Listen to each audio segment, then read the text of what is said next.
नमस्कार. आज आपल्यासमोर आहे श्री स्वामी समर्थांच्या कथा या पुस्तकाची प्रस्तावना.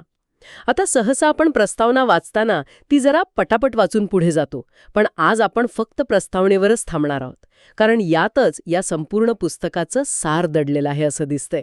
आपण हे समजून घेण्याचा प्रयत्न करूया की या कथा नेमक्या कोणासाठी आहेत आणि त्या सांगण्यामागे लेखकाचा खरा उद्देश काय आहे. आणि ही प्रस्तावना खूप इंटरेस्टिंग आहे. ती सुरुवातीलाच एक मोठा कॅनव्हास उभा करते. ती सांगते की हे पुस्तक फक्त स्वामी समर्थांच्या चमत्कारांबद्दल नाहीये. याची सुरुवात होते थेट श्री दत्तात्रेयांच्या अवतारांपासून, म्हणजे श्रीपाद श्रीवल्लभ आणि नरसिंह सरस्वती. तिथून हा धागा स्वामी समर्थांच्या प्रकट होण्यापर्यंत आणि अक्कलकोटमधील त्यांच्या वास्तव्यापर्यंत येतो. अच्छा, म्हणजे हा फक्त एका संताचा जीवनप्रवास नाही, तर एका संपूर्ण गुरु परंपरेचा प्रवाह आहे. पण प्रस्तावनेत एक मुद्दा मला खूप महत्वाचा वाटला. त्यात म्हटलंय की या कथा भक्ती, आध्यात्मिक उन्नती आणि व्यक्तिगत विकासासाठी आहेत. याचा अर्थ हा निव्वळ कथासंग्रह नाहीये, नाही का? अजिबात नाही. खरं तर लेखक इथे वाचकाला एक आव्हानच देतोय. त्यात एक वाक्य आहे, या कथांमागील अर्थ अधिक खोलवर जाऊन अभ्यासा. म्हणजे लेखक आपल्याला सांगतोय की अरे फक्त वाचून पुढे जाऊ नका, थांबा, विचार करा. प्रत्येक कथेत तुमच्यासाठी काहीतरी दडलेलं आहे. तो वाचकाला वाचक म्हणून नाही, तर एक साधक म्हणून बघतोय. म्हणजे हे पुस्तक म्हणजे एक प्रकारे आध्यात्मिक होमवर्कच झालं. तुम्ही कथा वाचा आणि त्यातून तुमच्या आयुष्यासाठी काय घेता येईल याचा विचार करा. पण मला सगळ्यात जास्त उत्सुकता त्या गोष्टीची आहे जिथे लेखक स्वतः सांगतो की त्याला प्रेरणा कुठून मिळाली. हो, आणि तो भाग खूप प्रामाणिक आहे. लेखक स्पष्टपणे सांगतात की त्यांना गुरुलीलामृत या ग्रंथातून प्रेरणा मिळाली. पण त्यातही एका विशिष्ट कथेने त्यांना अक्षरशः झपाटून टाकलं. ती कथा आहे लक्ष्मण नावाच्या एका कोळ्याची, जे पुढे जाऊन आनंद भारती म्हणून ओळखले जाऊ लागले. असं वाटतं की ही एक कथा या संपूर्ण पुस्तकाच्या निर्मितीचं बीज ठरली.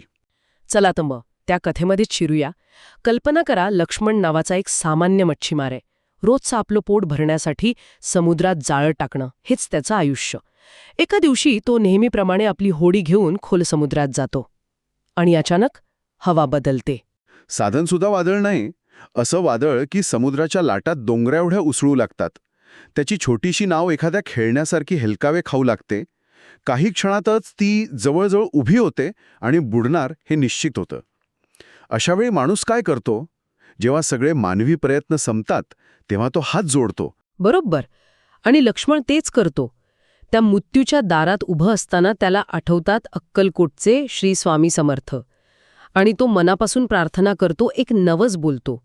पण त्याचा नवस खूप मोठा आहे. तो म्हणतो, स्वामी, आज मला यातून वाचवलंस तर माझं उरलेलं आयुष्य मी तुझ्याच सेवेत घालवीन.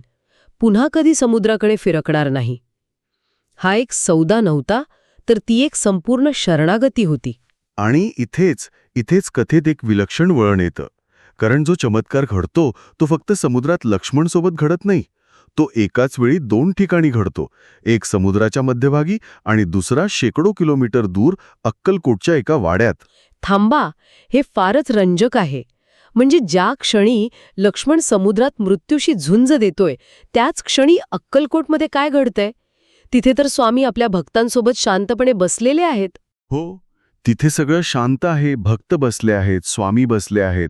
आणि अचानक बसल्या बसल्या स्वामी आपले दोन्ही हात हवेत उचलतात, जसं काहीतरी खूप जड वस्तू त्यांनी उचलून धरली आहे. त्यांचे हात थरथर कापत आहेत, चेहऱ्यावर कष्ट दिसतायत. सगळ्यांना आश्चर्य वाटतं की हे काय चाललंय. आणि त्याहूनही मोठी आश्चर्याची गोष्ट म्हणजे त्यांच्या हातांमधून पाणी टपकायला लागतं. आता भक्तांना वाटतं की स्वामींच्या हातून तीर्थ येतंय. ते भक्तिभावाने ते पाणी घेण्यासाठी पुढे होतात, ते पाणी झेलतात, प्राशन करतात. पण चव घेतल्यावर सगळे चक्रावतात. का?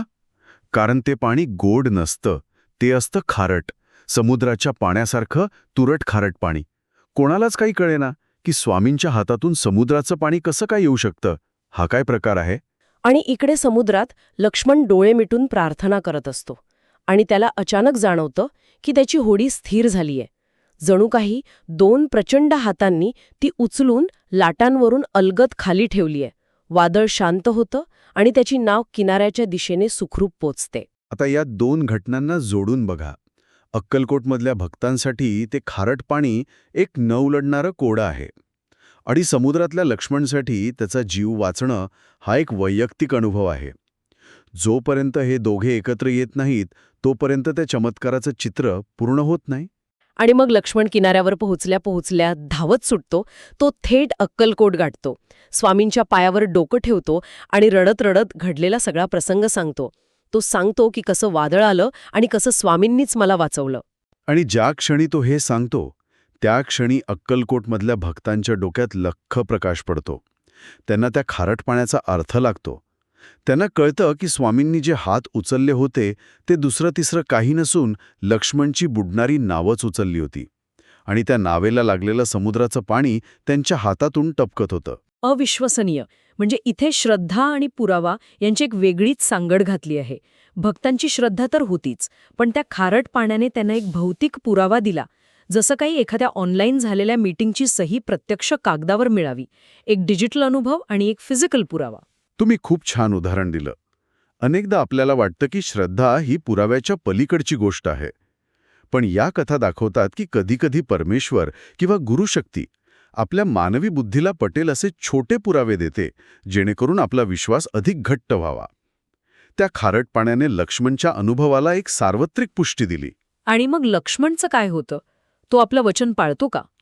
तो आपलं वचन शब्दशः पाळतो. तो एक सामान्य मच्छीमार ज्याचं आयुष्य समुद्रावर अवलंबून होतं. तो पुन्हा कधी समुद्राकडे वळूनही पाहत नाही. तो आपलं घरदार, व्यवसाय सगळं सोडून देतो आणि आपलं आयुष्य स्वामी नामाच्या गजरात घालवतो. ठाण्यातील दत्त मंदिरात तो सेवा करू लागतो आणि पुढे आनंद भारती या नावाने ओळखला जातो.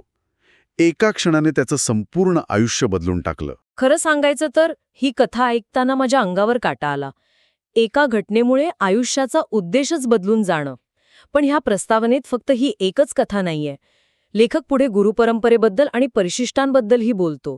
तो भाग घाईघाईत सांगितल्यासारखा वाटतो, पण मला वाटतो तो खूप महत्वाचा आहे. तो खूपच महत्वाचा आहे. लेखक जेव्हा परिशिष्टांचा उल्लेख करतो तेव्हा तो सांगतोय की मी जे काही सांगतोय ते इथेच संपत नाही. ही तर फक्त सुरुवात आहे.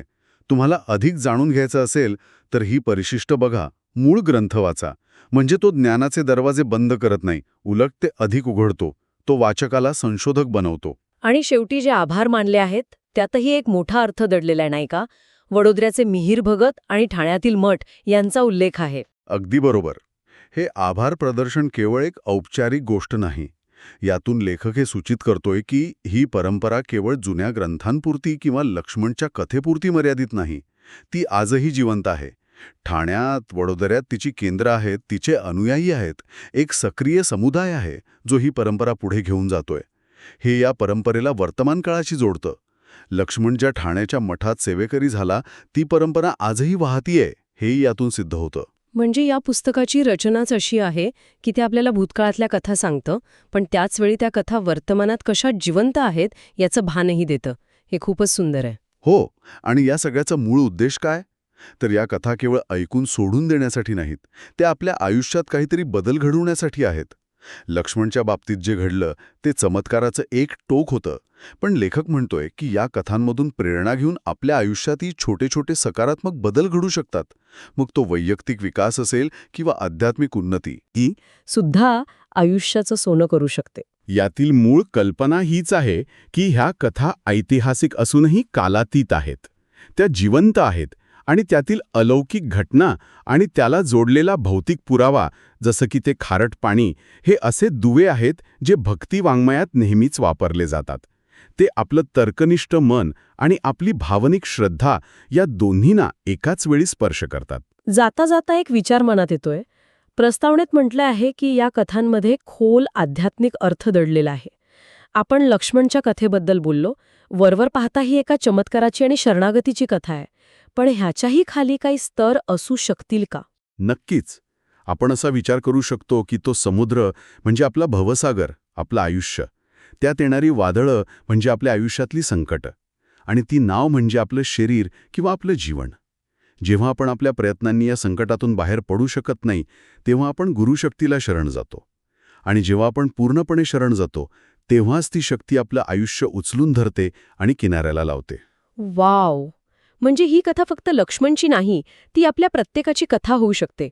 आणि कदाचित सर्वात महत्त्वाचा मुद्दा हा आहे की संकटाच्या क्षणी दिलेलं वचन किती शक्तिशाली असू शकतं. आपण अनेकदा देवाला वचनं देतो आणि नंतर सोयीस्करपणे विसरून जातो. पण लक्ष्मणनं ते पाळलं आणि त्या एका वचनाने त्याला मच्छीमार लक्ष्मणचा आनंद भारती बनवलं. कृपेचा एक क्षण संपूर्ण आयुष्याचा उद्देश कसा बदलू शकतो यावर विचार करायला ही कथा आपल्याला भाग पाडते. कदाचित हाच या कथेचा खरा गाभा असावा.